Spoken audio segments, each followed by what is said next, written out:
오늘은 이제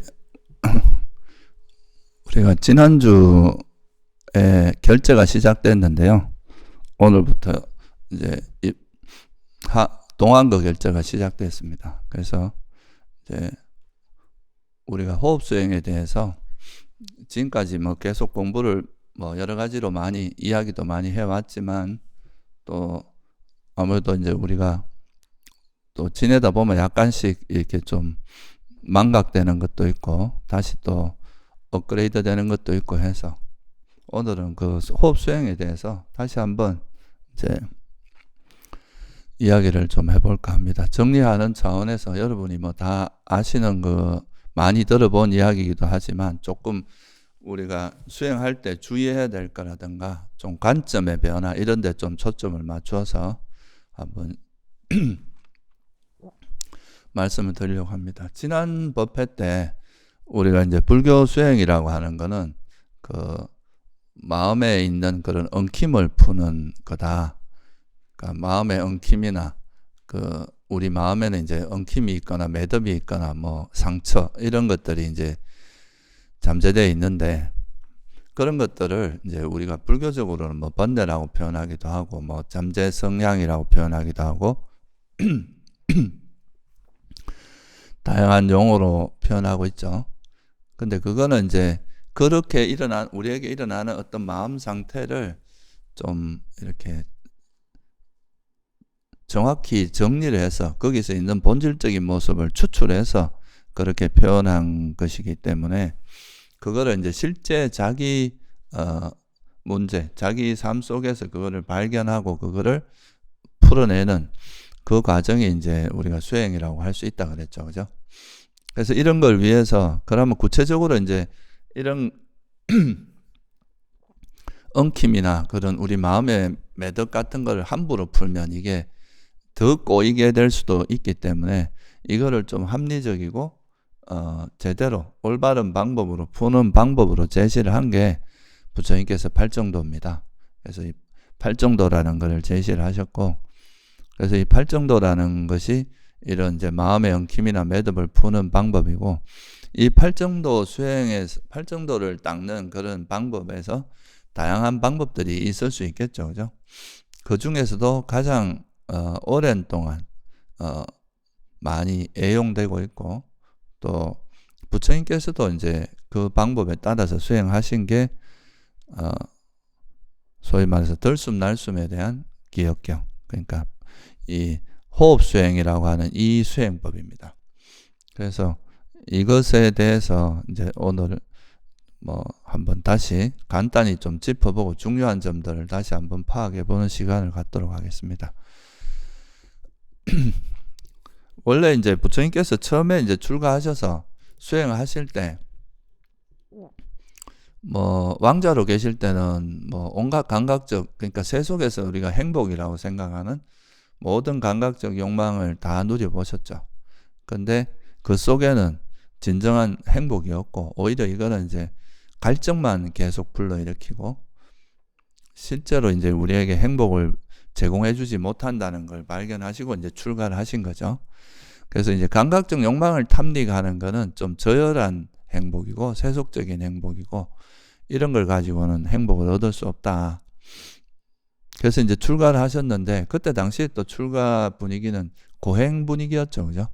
그래서 계속 자기를 학대하고 몸을 괴롭히고 이런 고행을 통해서 우리가 뭔가 해탈하려고 하는 이런 분위기가 있었는데 이것도 해보니까 결국 몸과 마음을 괴롭힐 뿐이지 실제 수행에서 깨달음이 일어나게 하거나 괴로움에서 벗어나게 하는 건 아니다. 이렇게 발견하셨고 그래서 이제 나중에 이제 당신이 생각한 게 어린 시절에 경험했던 그 색계 초선정, 그 초선을 이제 생각하고 그 초선을 기반으로 해서 수행을 하면은 그 항상 뭔가 이렇게 행복한 마음을 기반으로 해서 수행을 할 수 있고 이게 그렇다고 감각적 욕망에 빠지는 것도 아니고 자기 자신을 괴롭히는 고행을 하는 것도 아니고 그런 방법이 있다는 걸 이제 찾으신 거죠. 그러니까 선정의 그런 행복을 이용하면은 수행을 훨씬 더 효과적으로 할 수 있겠다.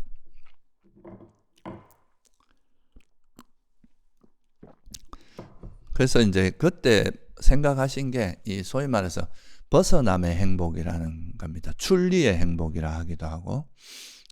그래서 이 출리의 행복을 이용해서 수행을 하면은 수행의 시작과 중간과 끝이 좀 더 행복할 수 있다.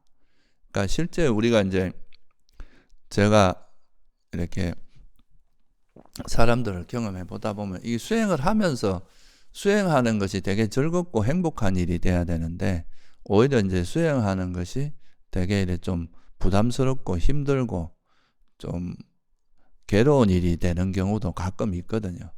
그러니까 오히려 수행을 세속에서 지치고 힘들어서 이제 수행을 하러 왔는데 오히려 이제 수행을 하면서 또 새로운 스트레스를 받고 새로운 괴로움을 겪는 이런 경우가 있습니다. 그런 게 왜 그러면 왜 그런 문제가 생겼을까? 이런 거에 대한 정확한 인지가 없으면 이런 것이 계속 반복되거든요. 그래서 오늘은 그런 부분에 대해서 좀 이야기를 하려고 합니다. 이거는 그러니까 지난번에 말씀드린 거하고도 관계가 있는데 부처님께서 이제 이 수행에서 욕망을 추구하는 것도 한 극단이거든요, 이게. 그러니까 우리가 욕망의 본질은 뭡니까? 어떻게 보면 내가 원하는 거를 이렇게 정한 다음에 그 원하는 것을 얻거나 성취하거나 이루었을 때 오는 행복이잖아요. 그죠? 여러분들이 원하는 돈을 벌고 싶다. 그럼 돈을 얻거나 또는 내가 좋은 배우자를 만나고 싶다. 그러니까 배우자를 만나거나 이런 것들 자기 욕망을 이제 충족함으로써 오는 행복. 이게 이제 욕망의 행복인데 보통 이거를 이제 사람들은 세속에서 보통 일반적으로 살아가는 사람들은 이런 방식으로 사는 거죠. 자기가 원하는 목표를 정해놓고 그 목표를 실현함으로써 그거를 충족하면 그걸로 오는 행복을 누리는 거. 근데 이제 부처님께서는 이런 것들이 가지고 있는 단점을 보셨죠. 이건 분명히 집착이 함께하기 때문에 내가 원하는 걸 얻으면은 그나마 행복인데 얻었다 하더라도 이게 이제 불안정하니까 언제 사라질지 모르잖아요. 그러니까 또 막 그거에 대해서 초조해하고 불안해하는 게 있죠. 그 얻지 못하면 그 자체로 괴로움입니다. 그래서 이런 이제 욕망이 가지고 있는 단점을 보시면서 이거를 가지고 이런 걸 추구하면서 수행하는 거는 오히려 이제 더 큰 괴로움을 유발하지 이게 어떤 괴로움에서 벗어나는 길은 아니다. 이렇게 생각을 하신 거고요. 근데 이제 여기서 부처님께서 힌트를 얻으신 거는 초선, 색계 초선이라고 하는 걸 잘 생각을 해보면 이 초선은 감각적 욕망을 쫓아가는 게 아니거든요. 이 초선에 드는 제일 큰 그 조건이 감각적 욕망을 완전히 떨쳐버려야 돼. 욕망을 떨쳐버림으로써 생긴 희열과 행복이 일어나는 거거든요. 그래서 이 욕망을 내려놓음으로써 일어나는 그 행복, 그걸 벗어남으로써 오는 행복, 그걸 우리가 출리의 행복이라고 하는 거죠. 출리란 말이 조금 어려워서 그냥 저는 벗어남의 행복이다 이렇게 번역을 했는데요.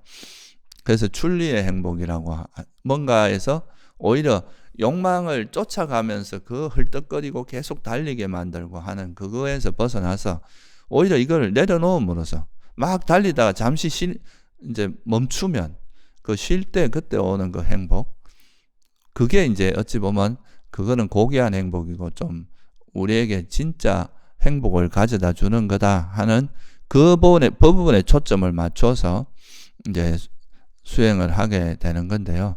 그래서 이 욕망을 쫓아가는 게 아니라 욕망을 내려놓음으로써 내려놓는 방법, 그러니까 세속은 욕망을 쫓아가는 방법으로 간다면 수행은 오히려 욕망을 내려놓음으로써 그 욕망의 그 크기가 점점 작아짐으로써 오히려 이제 만족도는 점점 높아지고 이제 행복해질 수 있는 그런 방법으로 수행하는 것이 이 중도라는 팔정도 수행의 핵심적인 겁니다. 그래서 부처님께서 이렇게 하려면 세상을 보는 뭐부터 이제 바로 잡아야 되냐면 우리가 세상을 이해하는 방식부터 바로 잡아야 되는 거죠.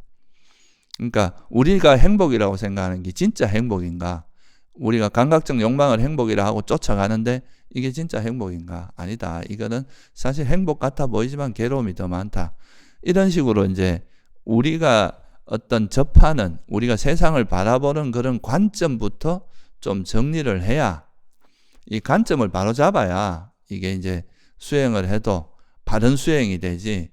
바른 견해, 소위 말해서 바른 관점, 바른 견해라는 게 바로 잡히지 않았는데 어떻게 수행이 바르게 될 수 있느냐 이거죠. 그래서 이 팔정도의 시작을 바른 견해로부터 시작을 하는 이유가 여기에 있습니다. 내가 감각적 욕망을 행복이라고 보는 한에 있어서는 욕망을 쫓아가게 될 거 아니에요. 그죠?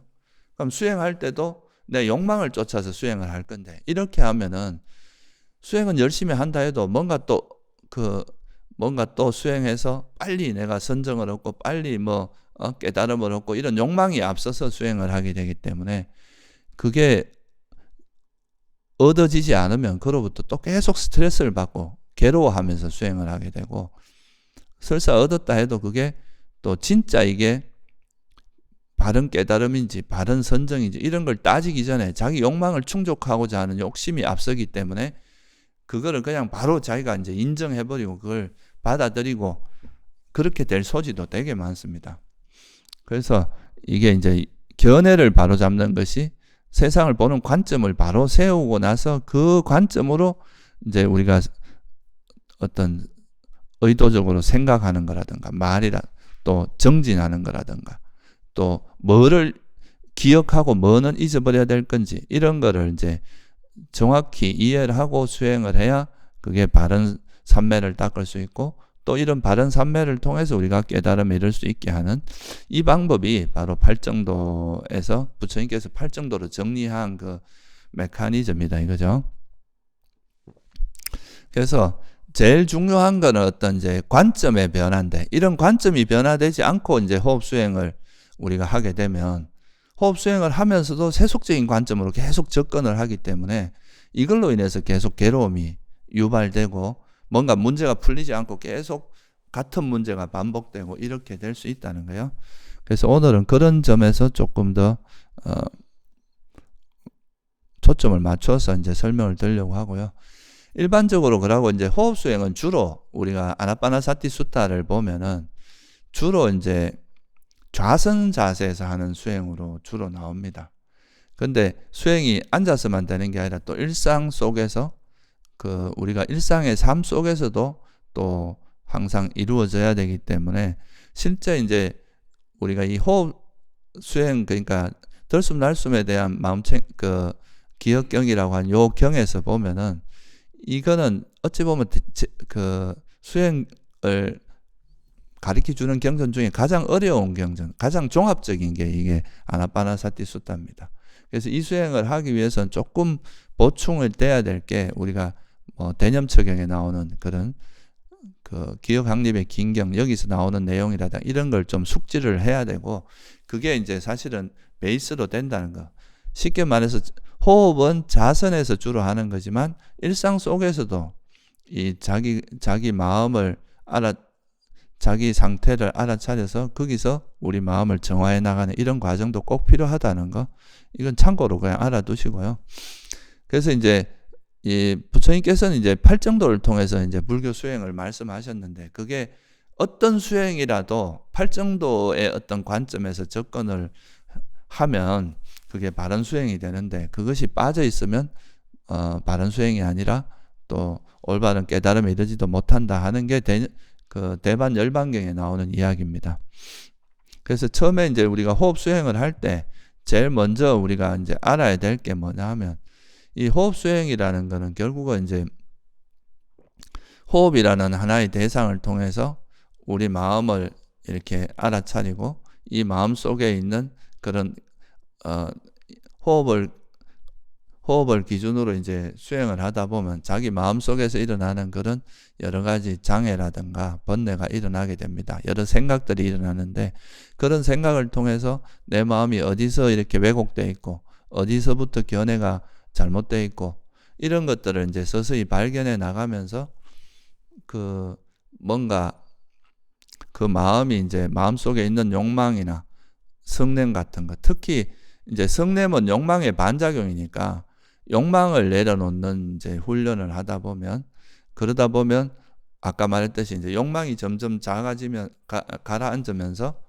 우리 마음에는 이제 그런 욕망으로부터 욕망이라는 동력 때문에 계속 달리게 만들고 헐떡거리게 만들었던 그게 쉬어지면서 그 욕망이 버려지면서 생기는 그 행복, 그게 바로 출리의 행복이고 벗어남의 행복인데, 이 행복으로 이제 대체되는 경험을 하게 되거든요.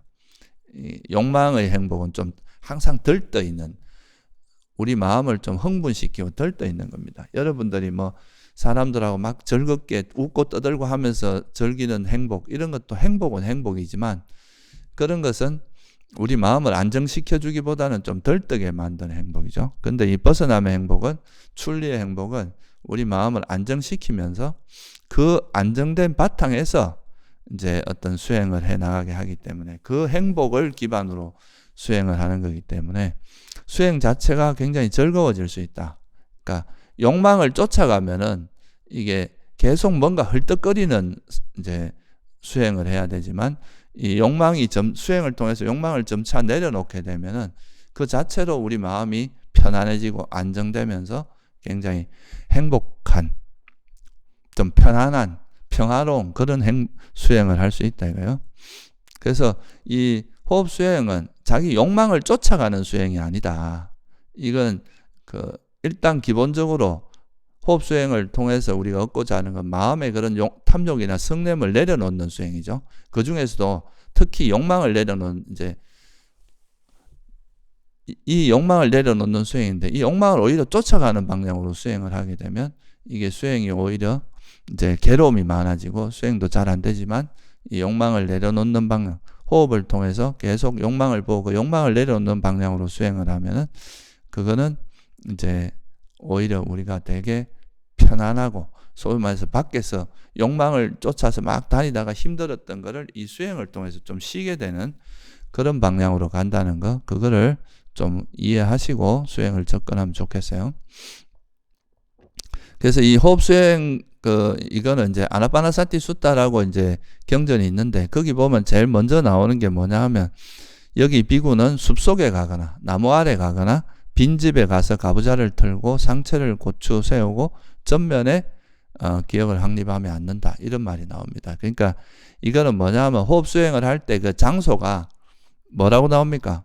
그러니까 숲속, 나무 아래, 빈집. 이건 옛날 이야기라서 그런데, 옛날에 뭐 나무 아래서 수행하기도 하고 숲에 가서 수행하기도 하는데, 우리 같이 이렇게 좀 외부에 좀 소음이나 그런 번거로움이 좀 차단된 곳에서 수행을 하는 것이 이제 이 호흡 수행하는 데는 좀 적절한 장소라는 의미고요. 그 다음에 이제 자세, 이거는 장소적인 측면이고, 자세는 뭐 이건 다 아는 거라서 제가 간단히 짚고만 넘어갈게요. 자세는 이제 주로 좌선 자세를 통해서 합니다. 호흡 수행은 호흡 자체가 되게 미세한 대상이기 때문에 걸어가거나 뭐 일상 속에서 이제 호흡 수행을 하기는 그렇게 적합하지 않기 때문에 주로 좌선 상태에서 이 호흡 수행을 하게 됩니다. 그래서 좌선 자세는 보통 이제 두 다리를 이렇게 꼬는 가부좌 자세도 있고, 반가부좌, 그리고 한쪽 다리를 그냥 이렇게 땅에다 내려놓는 이런 자세도 있는데, 이거는 자기가 이제 하는 중에 어디라도 편한 자세로 하면 되겠죠. 그죠? 자기가 가장 편한 자세로. 그리고 이제 몸이 좀 불편한 사람은 또 의자에 앉아서 해도 됩니다. 의자에서 앉아서 해도 되고, 그 대신에 이제 허리는 좀 곧게 펴는 게 좋죠. 허리가 이렇게 구부러진 상태로 오랫동안 수행을 하면 허리를 다치거나 그러니까, 그래서 이 귀와 어깨와 엉치뼈, 이게 좀 가능하면 일직선으로 설 수 있게 그렇게 해서 이제 좌선 자세를 취해서 수행하시면 됩니다. 그리고 손은 뭐 편안하게 무릎 위에 어떤 자세를 가든 간에 이제 무릎 위에 편안하게 올려놓고요. 눈은 이제 뭐 그냥 보통 우리나라에서는 반점 뜨고 하는, 그렇게 하기도 하는데, 보통 이게 이제 호흡 수행할 때는 외부에서 눈으로 들어오는 대상이 많기 때문에 눈을 감고 하는 것이 좋습니다. 눈을 감고 하다가 뭐 졸음이 올 때는 눈을 잠시 떠서 졸음이 깬 다음에 다시 눈을 감는다거나 이렇게 해도 됩니다. 이건 아마 여러분들이 많이 들어보시고 다 하는 거라서 간단히 이제 넘어가겠습니다. 그리고 나서 뭐라고 하느냐 하면요, 그러니까 이제 비구들이, 여기 비구는 숲속에 가거나 나무 아래 가거나 빈집에 가서, 그러니까 이건 되게 조용한 곳에 가라는 이야기죠. 가부좌를 털고 옛날 분들은 이제 이렇게 몸이 벌써 이 앉는 자세에 좀 최적화돼 있어가지고 이 가부좌로 하는 게 가장 안정된 자세거든요. 이제 근데 뭐 우리나라 사람들은 가부좌 하기가 좀 어려운 사람들도 많아요. 다리 체형도 그렇고 또 이건 훈련되지 않은 사람이 양쪽을 이렇게 올려서 하면 오래 못 앉아 있습니다. 조금 앉아 있어도 다리가 아파서 수행하기가 좀 어려워서 보통 많이 하는 건 반가부좌. 이제 반만 이렇게 한쪽 다리만 올려놓는 거 또는 이제 양쪽 다 내려놓는 평자 이런 걸 가지고 하죠. 그거는 여러분들 몸 상태에 맞게 하시면 됩니다. 그래서 이제 그런 자세를 취하고 이제 상체를 고추 세워라. 상체가 구부러지면 혼침도 졸음도 많이 오고 몸에도 되게 안 좋습니다. 허리를 다칠 수도 있으니까. 그래서 상체를 이렇게 요즘 말로 하면 S자로 만들고 허리가 쫙 펴진 상태에서 그렇게 전면의 기억을 확립한다. 이건 뭐냐면 이제 호흡 수행의 이제 대상을 우리가 숨이 여기서 들어가고 나가니까 이제 수행 대상을 딱 잡고 앉아라 이런 뜻으로 이해하시면 되고요. 그리고 그는 기억하며 숨을 들이쉬고 기억하며 숨을 내쉰다. 보통 뭐 마음 챙김이라는 요즘 보통은 이제 사띠를 마음 챙김으로 번역을 많이 하죠. 그러니까 근데 저는 뭐 기억이라고 하는 이유가 이제 챙김이란 말도 사실은 기억에 포함되기도 하고요.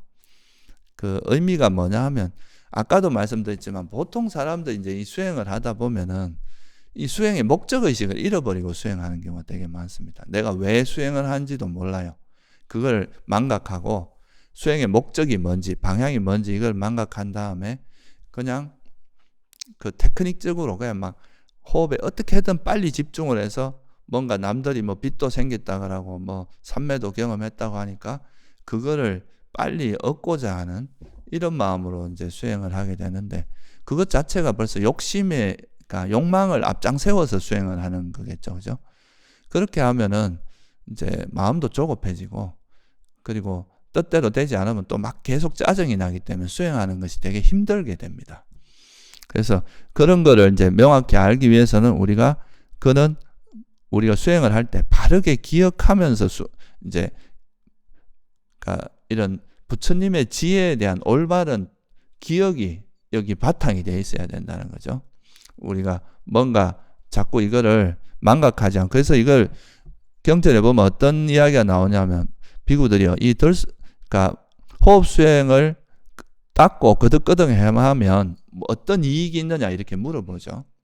그래서 그거에 대해서 뭐라고 하냐면 첫째는 4가지 기억 확립을 성취한다. 그러니까 사념처가 닦여진다 이 말이 호흡 수행을 통해. 호흡 수행 자체가 사실 호흡만 하는 수행이 아니라 이 호흡 수행을 하면서 우리 몸에서 오는 반응도 예를 들어서 마음이 통증으로 가면 이 통증을 알아차리고 또 내려놓고 호흡을 오고 할 거 아니에요. 그죠? 그러니까 우리가 몸에 대한 관찰도 따라오게 돼 있습니다.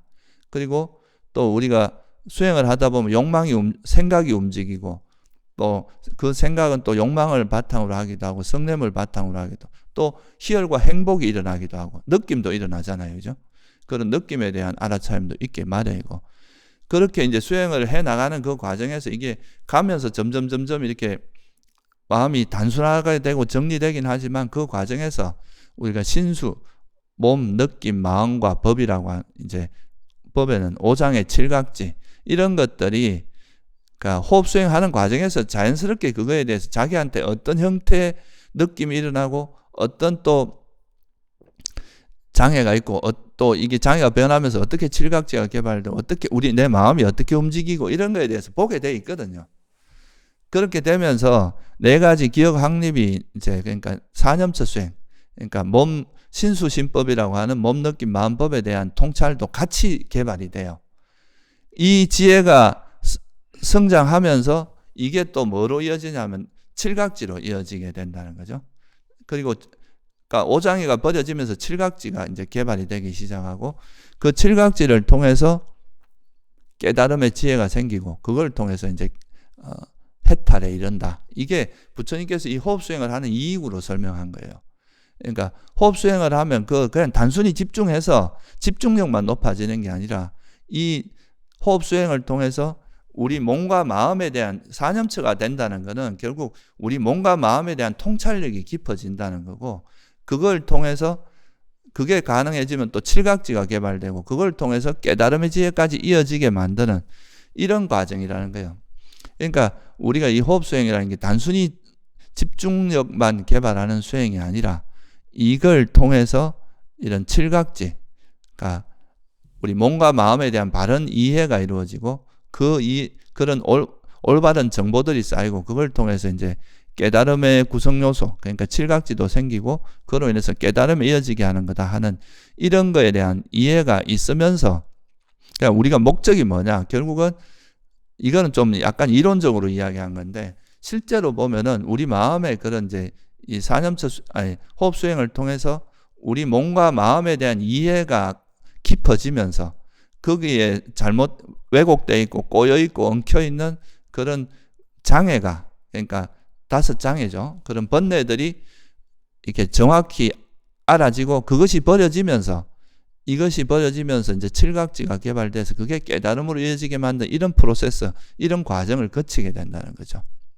그래서 여러분들이 이제 이걸 호흡 수행을 할 때, 이 호흡 수행은 그러니까 탐진치를, 우리 마음의 엉킴을 내려놓고, 그러니까 욕망을 내려놓고 그거로부터 벗어나는 수행이란 이거에 대한 확실한, 그러니까 관점을 가지고 수행을 해야 된다는 거죠. 그냥 단순히 우리가 어떤 집중만 개발하는 수행이 아니라 이런 부처님이 말씀하신 이런 이제 팔정도에서 바른 견해라고 하는, 소위 말해서 이 바른 견해를 잊지 않고 숨을 들이쉬고 내쉬면서 그 수행을 이어가야 되고 한다는 그 부분을 여기서 좀 강조하고 있다고 보셔도 됩니다. 그러니까 우리가 수행의 방향성, 우리가 하고자 하는 건 욕망을 쫓아가는 게 아니라 욕망을 내려놓는 방향이다, 1차적으로. 그리고 이 욕망을 내려놓으면 성냄도 버려지고, 그로 인해서 우리 마음에 있는 엉킴이나 매듭, 번뇌 이런 걸 버림으로써 그걸 통해서 이제 괴로움을 소멸하기 위한 그런 방향이라는 거, 그 부분을 명확히 이제 기억하고 잊지 않고 이제 이 호흡 수행을 해야 이 호흡 수행이 바른 방향으로 간다, 이 말입니다. 그래서 이제 그렇게 해서 이제 이 호흡 수행을 할 때, 그러니까 그런 바른 기억을 가지고 숨을 들이쉬고 내쉬는데, 처음 이제 첫 단계에서 호흡 수행을 할 때는 어떻게 하라고 하셨냐면, 첫 번째 단계는 그겁니다. 들이쉬는 숨이 길면 길다고 분명히 알고, 내쉬는 숨이 길면 길다고 분명히 알고, 또 들이쉬는 숨이 짧으면 짧다고 분명히 알고, 내쉬는 숨이 짧으면 짧다고 분명히 알고. 이게 1단계는 긴 거를 아는 걸 하고요. 이제 처음에 4단계로 설명을 하시는데, 첫 번째는 숨이 길면 길다고 알아라. 두 번째 단계는 짧으면 짧다고 알아라. 이렇게 이제 가이드를 해주신 거죠. 근데 이거는 사실 이렇게 된 거는 또 왜, 그러니까 숨의 길고 짧음을 이제 관심을 가지라고 했느냐, 이거에 대해서 조금 살펴보면, 처음에 우리가 이제 숨을 알아차리라 하면은 사람들이 되게 이제 좀 어려워하는 경향이 있어요. 이게 왜냐하면 평소에 숨을 쉴 때는 잘 쉬다가 이제 숨을 알아차리라, 숨을 이제 알아차리라고 하면은 숨에 대해서 평소에는 이제 우리가 숨을 가만히 내버려둬도 숨이 잘 쉬어지고 있잖아요, 그죠? 근데 이걸 의식하는 순간부터 숨이 자꾸 꼬이기 시작을 해요. 뭔가 자꾸 통제하려고 하고, 내 의도가 자꾸 들어가. 숨을 자꾸 어떻게 관여하려고 하고 조작하려고 하는 이런 게 들어가니까 숨이 잘 안 쉬어지고, 또 우리가 또 알게 모르게 살면서 이게 이제 호흡하는 법을 이제 어릴 때는 되게 자연스럽게 호흡을 하는데, 나이가 들면서 이게 이제 몸에 이런 호흡을 관장하는 근육들도 좀 이렇게 굳어 있고, 또 이게 꼬여 있고 이래가지고 숨이 이렇게 자연스럽게 안 되고 숨이 좀 이렇게 불규칙적이 된다는 이런 경우가 되게 많거든요. 그래서 이게 자연스럽지가 않아요, 처음에 수행을 할 때.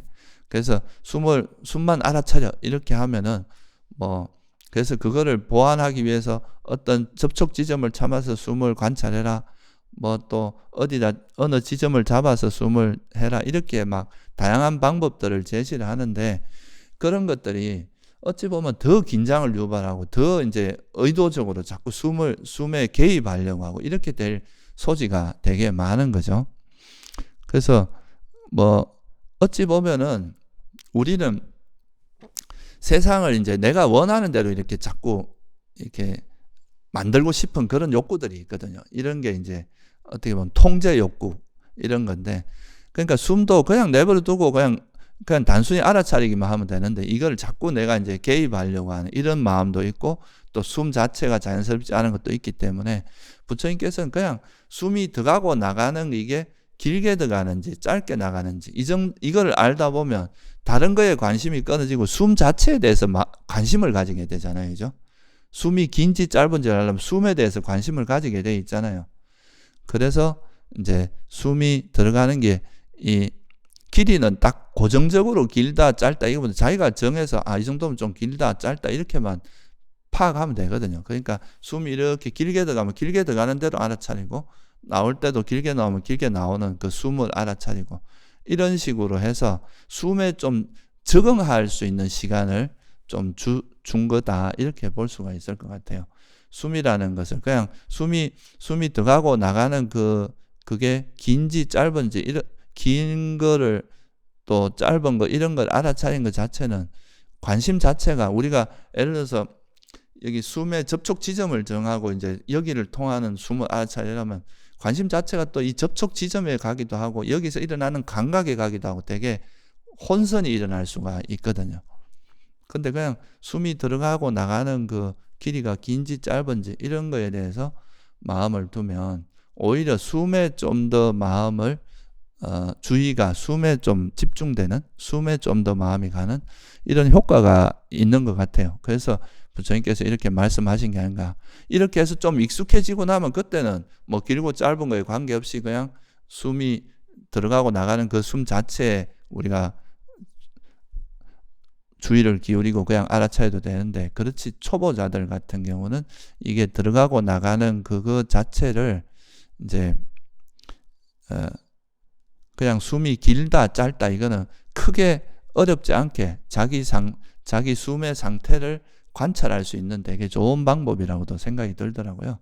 그리고 또 일반적으로는 수행을 하면 할수록 이제 숨이 점점 안정되고 이렇게 편안해지기 때문에 숨이 긴 숨에서부터 점차 이렇게 숨이 그렇게 길지 않게 좀 들어갔다 나왔다 하는 좀 짧은 쪽으로 흘러가게 됩니다. 일반적으로는 숨에 내가 의도적으로 숨을 조절하지 않는 한은 긴 숨에서 짧은 숨으로 가요. 보통 우리가 이제 단전호흡이나 이런 데서는 숨을 조작을 하잖아요. 그죠? 그러니까 들이쉬는 숨은 좀 짧게 하고 내쉬는 숨을 길게 한다거나 멈추는 시간을 좀 길게 한다거나 이런 걸 통하면 숨의 길이가 이제 수행이 잘 돼도 이렇게 길어진다 이렇게 말할 수 있는데, 일반적으로 그러니까 우리가 자연스러운 숨을 그냥 그대로 관찰하는 방식으로 하면은 숨에 개입하지 않고 그냥 숨은 그대로 두고 아무 관여하지 말고 그냥 숨이 들어가는 숨이 긴지 짧은지 이것만 관찰하는 걸 하다 보면 대체로 보면 숨이 처음에는 조금 긴 숨에서 나중에 좀 이렇게 약간 숨이 좀 짧아지면서 그냥 숨이 자연스럽게 여기서 들어갔다 나왔다 하는 그런 식으로 변하게 됩니다. 그래서 이제 경전에도 보면 처음에 1단계, 첫 번째 4단계로 설명을 하시는데, 첫 번째가 긴 숨, 들이쉬는 숨이 길면 길다고 알고 내쉬는 숨이 길면 길다고 한다는 거. 두 번째가 짧으면 짧다고 알고 길다면 길다고, 내쉬는 숨이 짧으면 짧다고 한다. 물론 이게 서로가 일단 꼭 긴 숨 다음에 그다음에 꼭 짧은 숨만 있고 이렇게 되지는 않겠죠. 그죠? 대체로 그런 흐름으로 간다는 거예요. 큰 흐름은. 또 수행하다 길다가도 또 수행이 잘 될 때는 또 약간 짧아졌다가 또 수행이 안 되면 또 길어졌다 이런 과정을 거치지만 전체적인 흐름은 좀 길게 가다가 좀 짧은 숨으로 흘러간다 이렇게 이해하시면 돼요.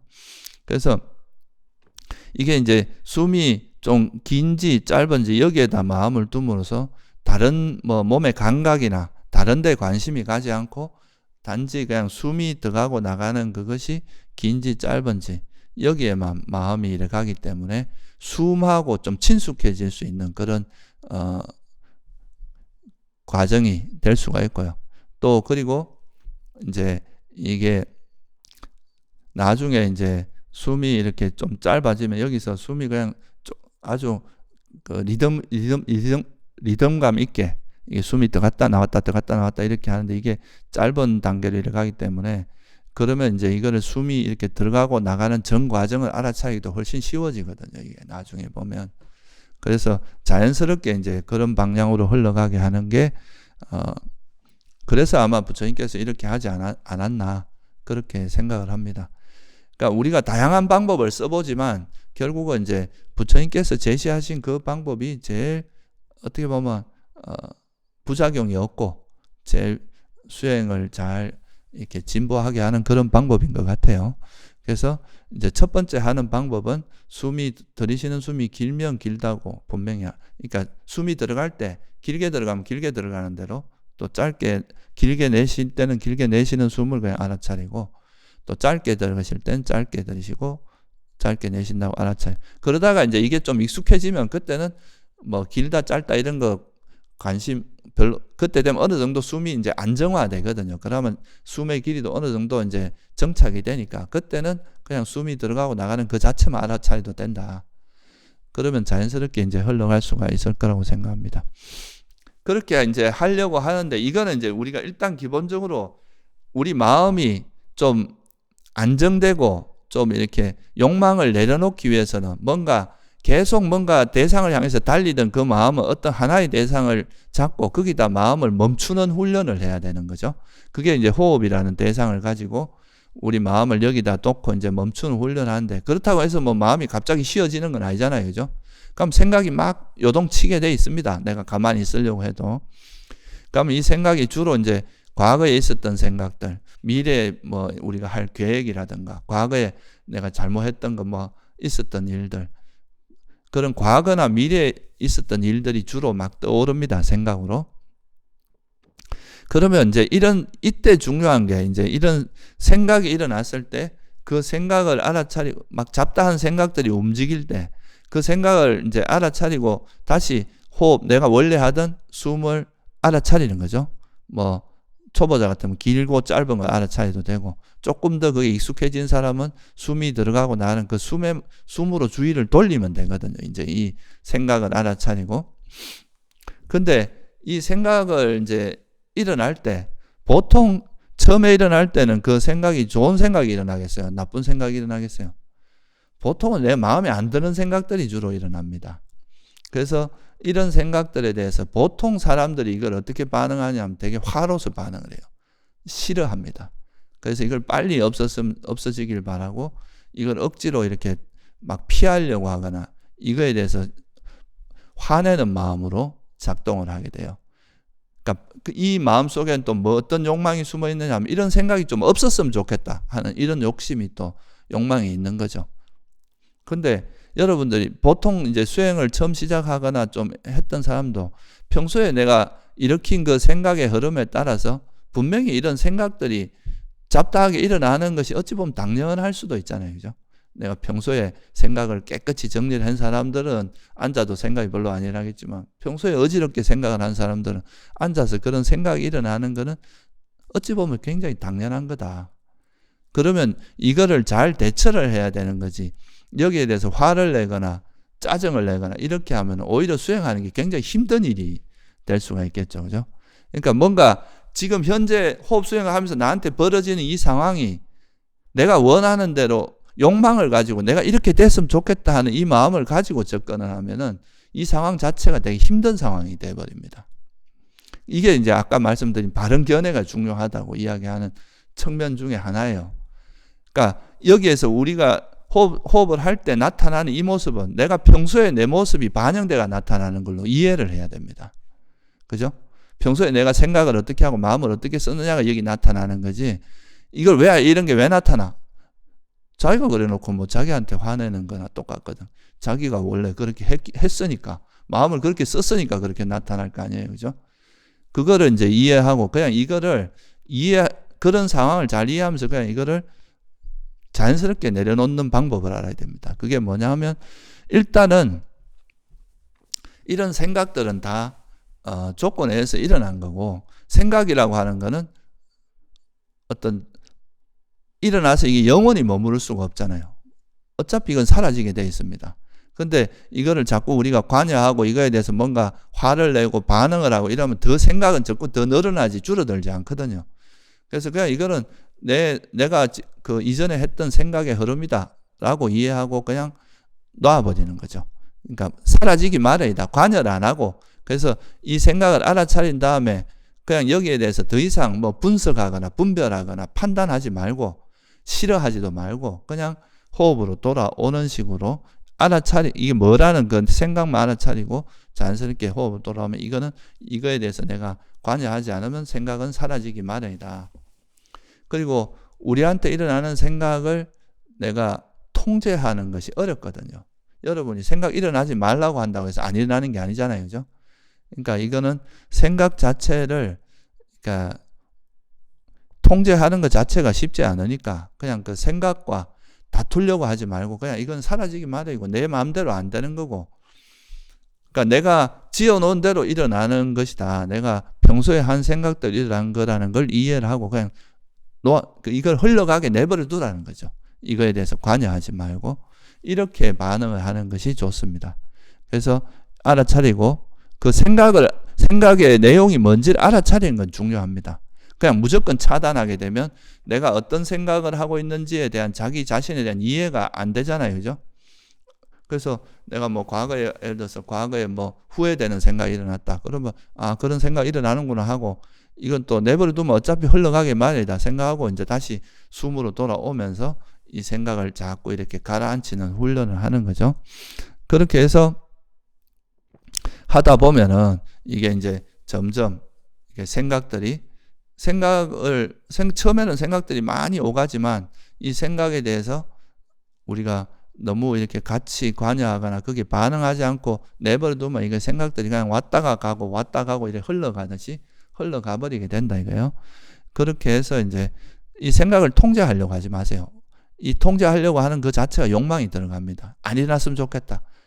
사라졌으면 좋겠다. 이렇게 자꾸 하는 그 자체가 또 뜻대로 잘 안 되거든요. 이거는 내 마음대로 잘 안 되는 것들이기 때문에 이 세상은. 그래서 그렇게 하면은 오히려 더 괴로움이 많아지니까 그냥 내버려 두는 식으로 수행을 하시면 이제 점점 마음이 이렇게 우리가 보통 세속에서 반응을 할 때는 좋은 게 나타나면 집착하고 원치 않는 게 나타나면 화를 내고 이런 방식으로 계속 반응을 해왔잖아요. 그죠? 근데 그게 아니라 그냥 뭐가 일어나든 간에 이런 게 일어나는구나 하고 그냥 흘러가게 내버려 두라 이거예요. 마음속에. 그죠? 그냥 그 대신에 이 일어나는 생각이 뭔지만 알아차리고 다시 흘러가게 내버려 두고 다시 호흡으로 돌아오고 또 일어나면 알아차리고 내버려 두고 호흡으로 돌아오고 이렇게 하다 보면은 우리가 대응하는 방식이 달라지는 거예요. 옛날에는 이제 탐욕이나 성냄으로 반응하던 것이 이제는 그냥 뭐가 일어나도 그냥 일어나는 그대로 두고 우리가 그거하고 다투지 않고 그냥 이거를 이해하고 내려놓는 방향으로 가는 거죠. 이런 게 있구나 하고 놓고 이런 방향으로 태도를 바꾸는 거예요. 이런 태도를 바꾸는 게 되게 견해가 달라지는 거거든요. 우리가 계속 뭔가 우리 삶에서 나타나는 걸 계속 내가 원하는 거에 집착해서 그것만 계속 나타나길 바라고 원치 않는 건 사라지기 바라고 그걸 싫어하고 이런 방식으로 반응하던 방식을 뭐가 나타나도 그냥 수용하고 인정하고 그냥 이거를 뭐라는 걸 알아차리기만 하고 이해하고 내버려 두는 그런 방식으로 대응을 하는 거죠. 그렇게 하다 보면 이제 내가 바라는 게 없어지기 때문에 뭐가 나타나도 수용을 하게 되잖아요.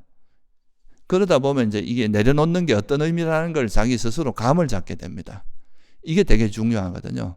이 수행은 이래서 우리가 뭔가를 쥐는 게 아니라 놓는다는 게 이런 의미구나 하는 거를 본인 스스로가 이제 그런 과정에서 터득하는 게 되게 중요합니다. 그리고 보통은 사람들이 이제 이런 생각이 일어날 때 그 생각 중에 아까도 말했지만 안 좋은 생각들이 주로 일어나기 때문에 이 생각과 나를 동일시해요. 보통 나는 나쁜 인간이야. 나는 왜 이렇게 못난 인간이야. 나한테 왜 이렇게 번뇌가 많아. 그러면서 자기 자신에 대해서 이게 또 분노로 이렇게 다가가게 되거든요. 어떤 생각을 그냥 하나의 그냥 과거의 내 흔적에서 이런 생각으로 그냥 보는 게 아니라 이건 내 생각, 내 거 이렇게 생각하면서 내가 왜 이래? 나는 이렇게 못났어. 이러면서 이제 자기 자신에 대한 그 화로 이어질 수가 있다는 거죠. 그러니까 알게 모르게 여러분들이 사실 세상을 살아가면서 이 몸을 나라고 생각하고 또 내 생각을 나라고 생각하고 또 내 감정을 나라고 생각하고 이런 것들이 끊임없이 이루어지고 있습니다. 우리는 알게 모르게. 그죠? 그렇죠? 이걸 우리가 뭐라고 합니까? 불교에서 유신견이라고 하잖아요. 그죠? 이 몸을 나라고 생각하고 이 느낌, 감정이나 이런 막 좋고 괴로운 이런 감정, 느낌을 나라고 생각하고 또 내 기억들 이런 걸 나라고 생각하고 또 뭐랄까 그 내 생각들, 내가 일어나는 생각 이런 걸 항상 그러잖아요. 내 생각, 내 아이디어, 내 견해 막 이런 항상 그게 나라는 게 개입되어 있거든요. 그래서 이 호흡 수행을 하는 과정에서 이런 거를 내 것으로 보지 않고 그냥 하나의 현상으로 보는 연습을 자꾸 하는 겁니다. 그러니까 생각도 보통은 이제 가장 많이 하는 것 중에 하나 이 생각을 나라고 집착하는 게 되게 많거든요. 사람들 알게 모르게. 그래서 내가 어떤 생각을 이야기했는데 그와 다른 생각을 이야기하면은 저놈이 나를 공격한다. 나를 공격한다 생각하는 거죠. 이게 왜냐하면 생각을 나라고 동일시하기 때문에 그렇거든요. 견해도 다 마찬가지입니다. 그래서 이런 게 일종의 유신견이 기반이 되어 있는 건데 그래서 이런 수행을 할 때 이런 유신견이 개입되면은 자꾸 이제 뭐 조금만 안 좋은 생각이 나면 나는 못났어요. 나는 왜 이래? 막 이렇게 이제 자꾸 그거를 그냥 하나의 그냥 생각으로 보지 않고 내 생각, 못난 생각, 나쁜 생각 이렇게 이제 자꾸 접근을 하면은 그거 자체가 우리가 수행하는 걸 굉장히 스트레스 받게 만듭니다. 왜냐하면 일단 수행할 때 뭐 좋은 생각이 처음에 잘 드러나겠어요? 초보자들한테. 일단 처음에는 내가 과거에 안 좋았던 번뇌들 같은 게 주로 일어나게 돼 있거든요. 그렇다면은 아 내가 이런 생각이 있구나. 내가 이렇게 살아왔구나. 앞으로는 이렇게 하면 안 되겠다는 그런 이제 이게 자기 자신에 대한 통찰과 이해를 닦는 그런 이제 바른 정보로서 우리가 이해를 하고 그런 것이 자꾸 쌓이다 보면 이제 본인의 문제를 해결할 수 있는 단초가 되잖아요. 그렇게 이해를 해야 되는데 이거하고 자꾸 저항하고 싸우려고 하는 이것 때문에 이제 수행이 사실은 되게 힘든 게 되는 거거든요. 그래서 이런 생각과 다투지 않는 거 이게 되게 중요합니다. 처음 수행하실 때. 그러니까 생각을 한 걸음 떨어져서 내 것이라고 자꾸 나라는 걸 개입시키지 말고 우리가 인간이 가지고 있는 가장 고질적인 번뇌가 그 자만이거든요. 나라고 하는 걸 내세우고 그 나라는 게 있으면 이건 내 견해라고 내세우는 게 사견이잖아요. 그죠?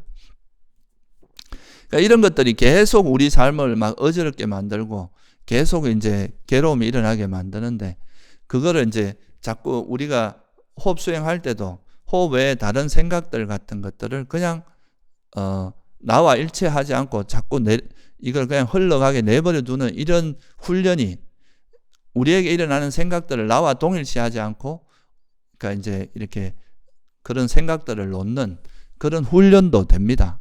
그러니까 제가 자꾸 이해를 강조하는 이유가 그냥 무조건 이 생각을 거부하고 막 놓으려고 하고 이렇게만 해갖고는 계속 다툼만 일어나지 우리 마음 상태나 이런 거에 대한 통찰이 여기 개입이 되지가 않아요. 근데 이런 생각도 그냥 흘러가기 마련이고 무상한 것이구나. 이건 또 내 마음대로 되지 않는 그 어떤 내가 마음대로 모든 걸 이 생각을 다 통제할 수는 없구나. 왜냐하면 과거의 조건에서 일어나는 걸 내가 마음대로 통제하기 어렵거든요. 그런 거에 대한 지혜도 생기고 또 내가 이걸 자꾸 싫어하고 이 마음 상태를 내가 없었으면 좋겠다 하고 자꾸 싫어하는 이런 거는 또 내 자만을 기반으로 하고 있고 사견을 기반으로 하고 있구나. 자꾸 유신견이 개입된다는 이런 것도 우리가 그런 법에 대한 이해가 있으면 이런 것들이 점차 알게 되거든요. 그래서 이런 생각들을 그냥 하나의 우리가 통찰을 얻기 위한 하나의 통찰지의 그런 정보에 해당하거든요. 이게 이런 것들이 우리가 많이 이해가 되면 될수록 나중에 더 큰 통찰력이 생기니까 그냥 처음에 수행하실 때는 지금 제가 말씀드린 것처럼 그냥 이 생각 자체를 나와 동일시하지 말고 그냥 흘러가게 내버려 두라 이거죠. 그리고 호흡으로 돌아오고 그냥 이 생각을 알아차리고 다시 호흡으로 오고 이렇게 하다 보면 마음이 좀 생각은 점점 가라앉고 마음이 점차 고요해지는 방향으로 흘러가게 됩니다. 그러니까 우리가 원하는 생각이 일어나더라도 그거에 대해서 너무 달라붙지 말고, 또 원치 않는 생각이 일어나더라도 그걸 싫어하지 말고, 그냥 뭐가 일어나든 간에 이런 생각이 일어나는구나 하고 또 가게 내버려 두고, 이런 생각이 일어나는구나 하고 알아차리고 가게 내버려 두고, 흘러가게 내버려 두고, 이렇게 하면서 다시 호흡으로 돌아. 이 과정을 좀 훈련을 할 필요가 있대요. 그리고 나서 그냥 이렇게만 하면은 또 우리가 이제 우리 생각의 흐름에 대한 이해가 좀 부족할 수 있으니까, 그래서 이제 이런 수행이 끝나고 나서, 자선이 끝나고 나면 1시간 동안 자기 마음속에서 흘러간 생각들을 우리가 계속 알아차리면서 놓고 또 알아차리고 놓고 하는 과정을 거쳐왔잖아요. 그죠? 그러면 그때 내가 1시간 동안 이제 내한테서 이렇게 일어났다가 사라지고 일어났다가 사라진 그 생각들의 내용이 뭔지를 한번 조사해보는 시간이 좀 필요합니다. 이거는 수행할 때 너무 그렇게 하면은 이제 생각이 많아지고 어지러워지니까, 호흡 수행할 때는 그냥 생각이 일어나면 알아차리고 그냥 호흡으로 이렇게 돌아오면서 그냥 이 생각을 놓아버리고, 또 생각이 일어나면 알아차리고 놓아버리고, 단지 이 생각을 알아차릴 때 그 태도가 이걸 좋아하거나 싫어하는 이런 마음을 놓고 한 걸음 떨어져서 그냥 이렇게 관조하듯이 보는 연습을 하라 이거죠. 그렇게 하면서 자기하고 동일시하지 말라는 거예요.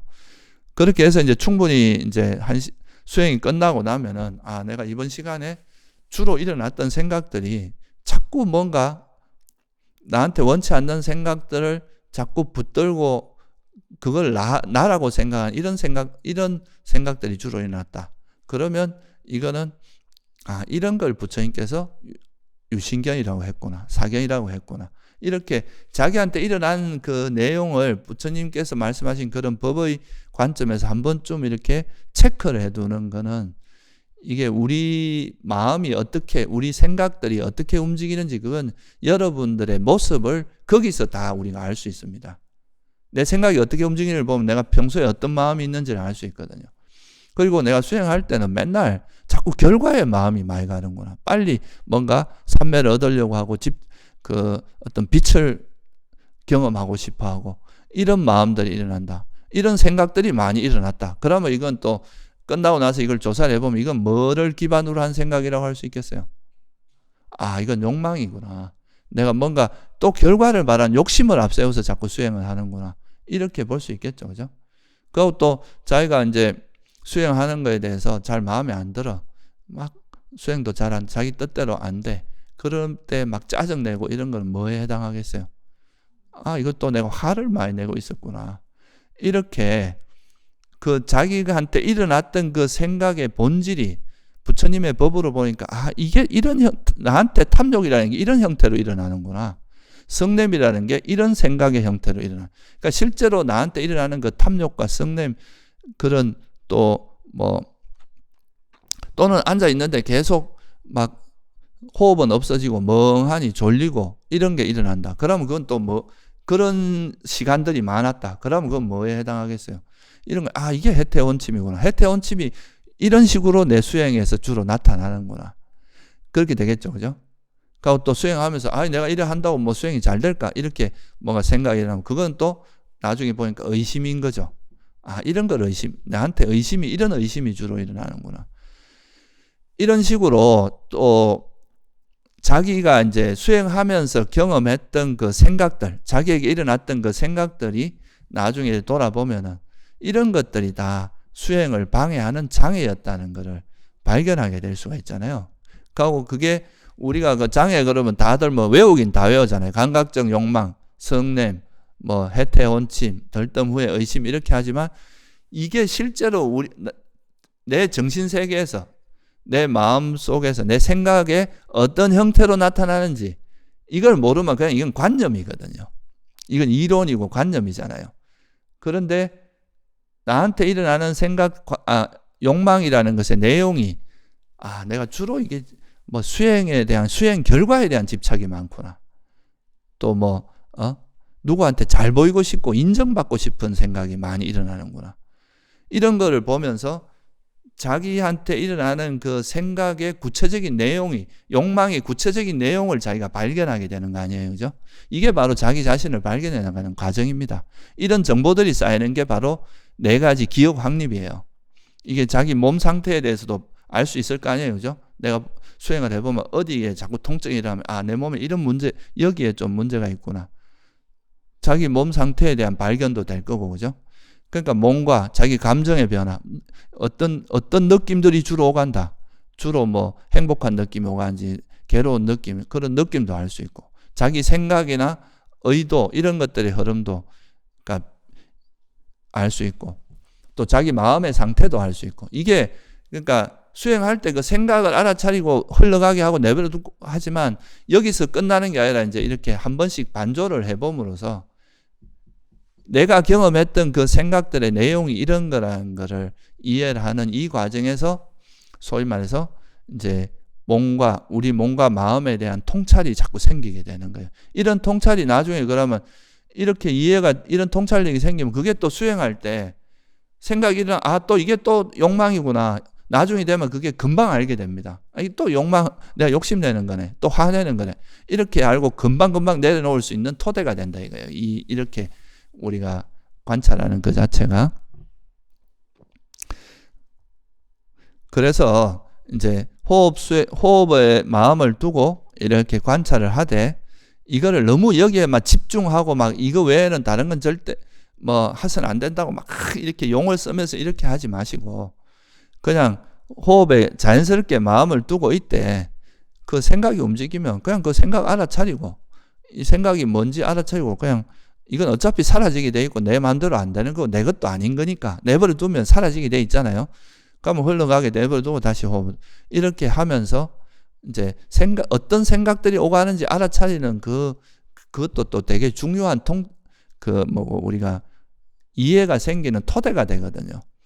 그 대신에 여기서 너무 많은 생각을 하기보다 그냥 알아차리고 가게 내버려두고 호흡을 돌아오고 이렇게 하면서 나중에 끝나고 나서 반조할 때 내가 나한테 일어났던 생각들이 주로 뭐 장애 중에서 감각적 욕망인지 성냄인지 해태원심인지 덜뜸 후회인지 의심인지 이런 걸 보고 그렇게 이제 반조를 한번 하고 또 나중에 이제 여러분이 조금 되면은 조금 이게 나쁜 것도 있지만 내가 그 관찰한 것 중에 조금 나중에 수행이 더 되면 처음에는 이제 장애 위주로 관찰이 되는데 나중에는 이게 지혜구나. 이걸 바로 우리가 삼매라고 했구나. 뭐 이런 좀 칠각지의 요소도 나중에 발견하게 되거든요. 이건 나중에 제가 또 뭐 수행을 하면서 또 설명을 드리면 좋을 것 같고요. 그래서 이게 이제 처음에는 주로 이제 장애나 번뇌 이런 거 위주로 생각들이 움직이지만 나중에는 칠각지, 그러니까 수행에 도움이 되는 뭐 깨달음을 이르게 하는 그런 지혜의 어떤 요소로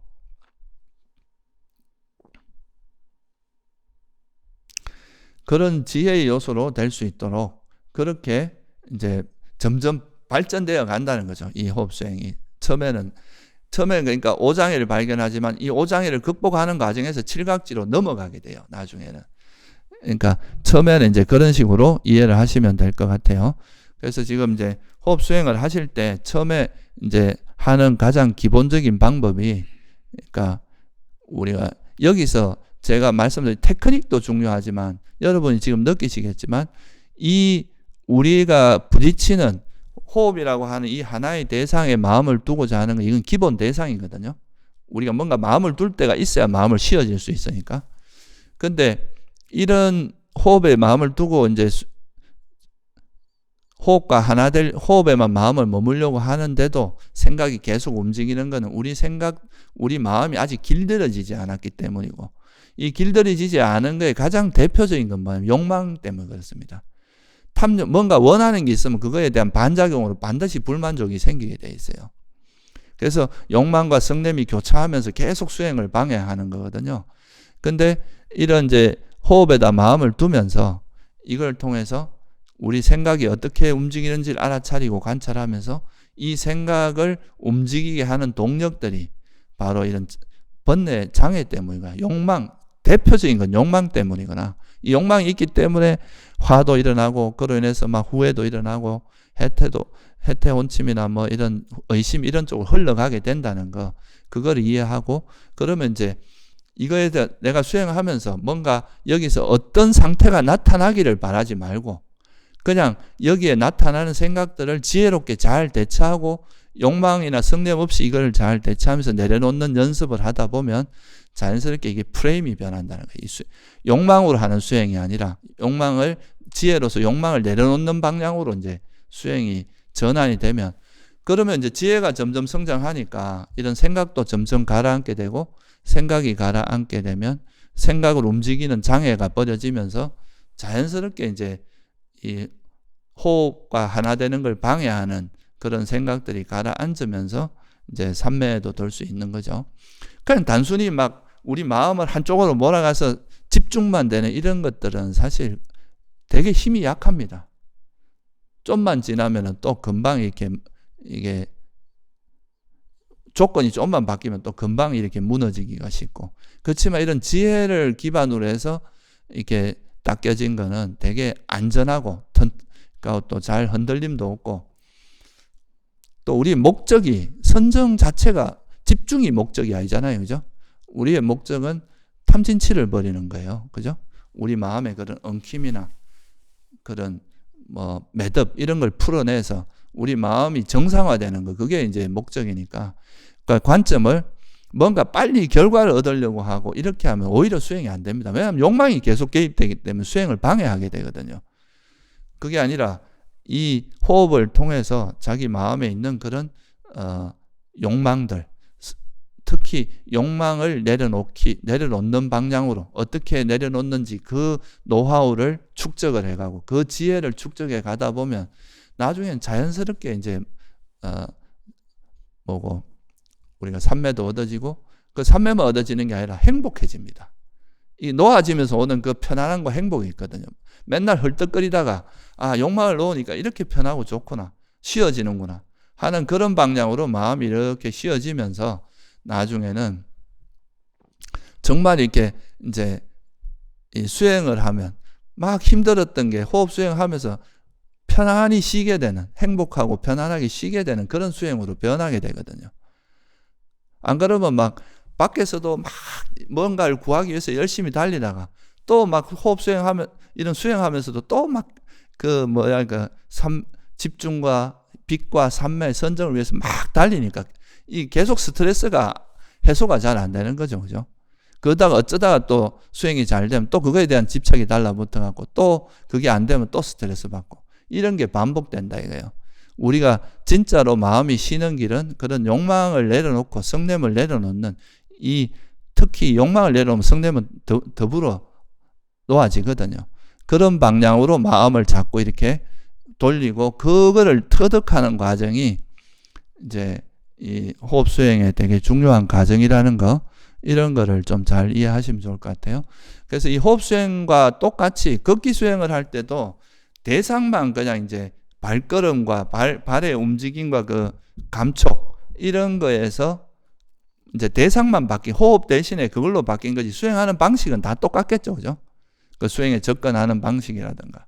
그건 그냥 우리가 걸어가면서도 발이나 발의 감촉, 발의 감각에 마음을 두고 있다가 생각이 움직이면 또 이 생각을 그냥 내 거라고 생각하지 말고 한 걸음 떨어져서 그냥 생각이 흘러가게 내버려두고 그냥 알아차리고 다시 현재 발의 감각으로 돌아오고 이렇게 하는 거죠. 일상생활 속에서는 자기가 현재 내가 행하는 가장 뚜렷한 그 행위들 있잖아요. 뭐 설거지를 할 때 같으면 손의 행위가 가장 뚜렷할 거고, 또 뭐 옷을 입을 때 같으면 옷을 입는 그 행위, 그게 뭐 마당을 쓸 때 같으면 마당을 쓰는 그 행위가 제일 뚜렷할 거 아니에요?